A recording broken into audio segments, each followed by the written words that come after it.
Hello, welcome to our pfSense How To video series.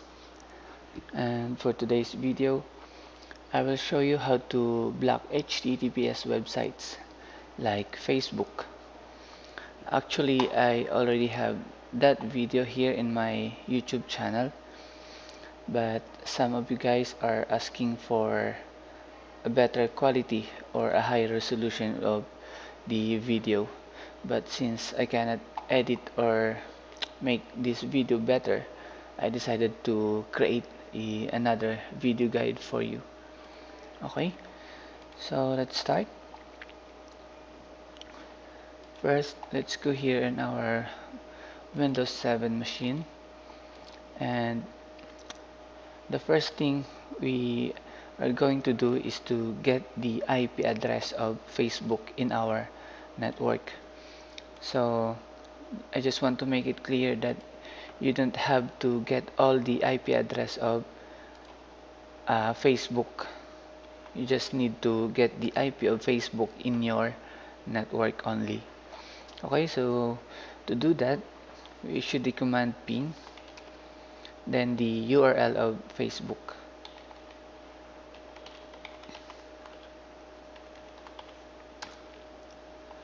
And as you can see, we have a reply here from Facebook, and we have the IP address here 31.13.76.102.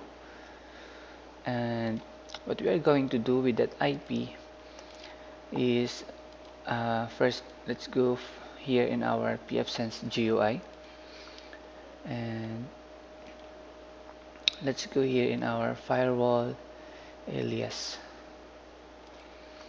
then create alias, then give your alias a name. Let's say Facebook IPs, then type networks, add, and here in the network part of our alias, that's the part where we are going to enter our our Facebook IP address, the 31.13.76.102.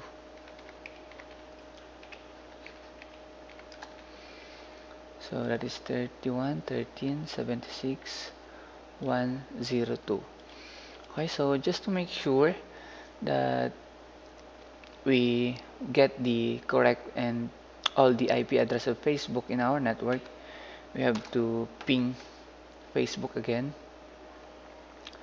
And as you can see, it gives a different result, a different IP.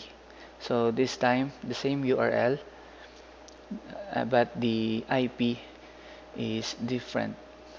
So now that is 31.13.79.246. So we have to add it here.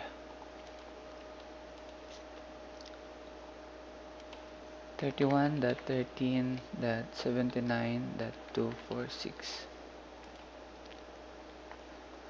Okay, so sometimes it change the IP, so it change result.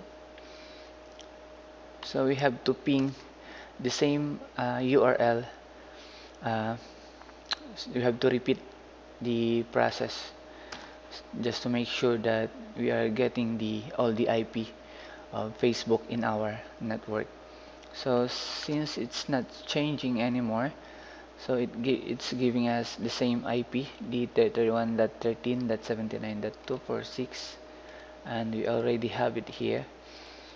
So no need to ping it again. Then let's try the so the first URL that we ping is www.facebook.com. So this time let's try the facebook.com, and here you can see the IP address is different. So that is 173.252.120.6. Okay, so let's ping again facebook.com. it might change, so it might give us different IP. So we have to double check, we have to repeat the ping process.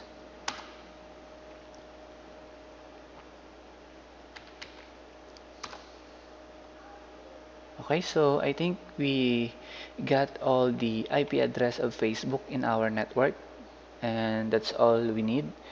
So now let's go here in our alias and save our settings and apply changes. Close. So now we have our alias Facebook IPs that contains the IP address of Facebook in our network. So let's try first if we can access Facebook.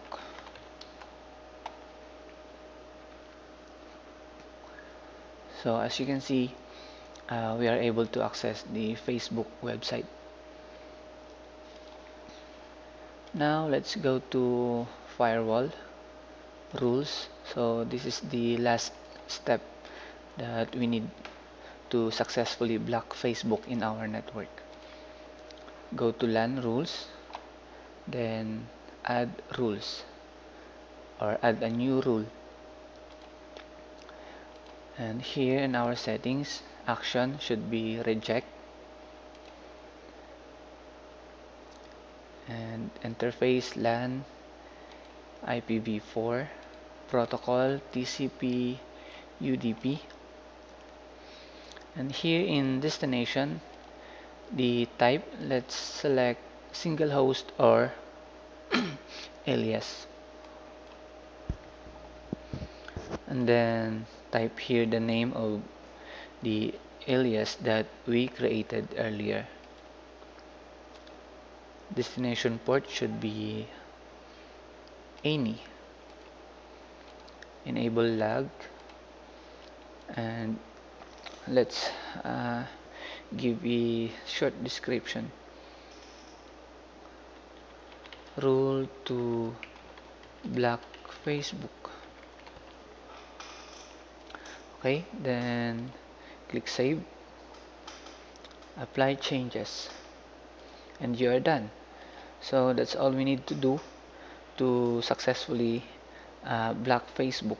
So first we get all the IP address of Facebook in our network, then we create an alias and put the IP address that we have, then create a rule to block the uh, request or the web request from our network to the Facebook network.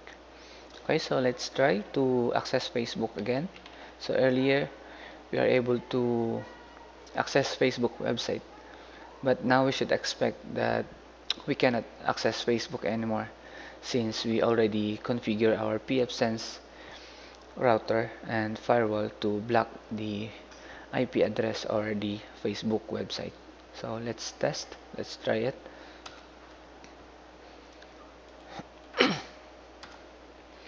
So we are still able to access the Facebook website. So what's wrong? So sometimes you need to clear your browsing history.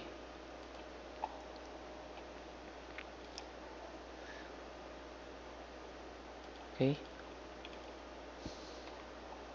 So, and now let's try again to access Facebook.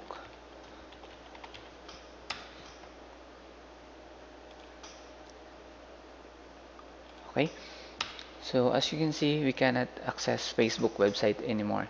So sometimes we need to clear browsing history of our browser, or sometimes we need to reboot or restart our pfSense so that the settings, the changes that we made in our pfSense will take effect.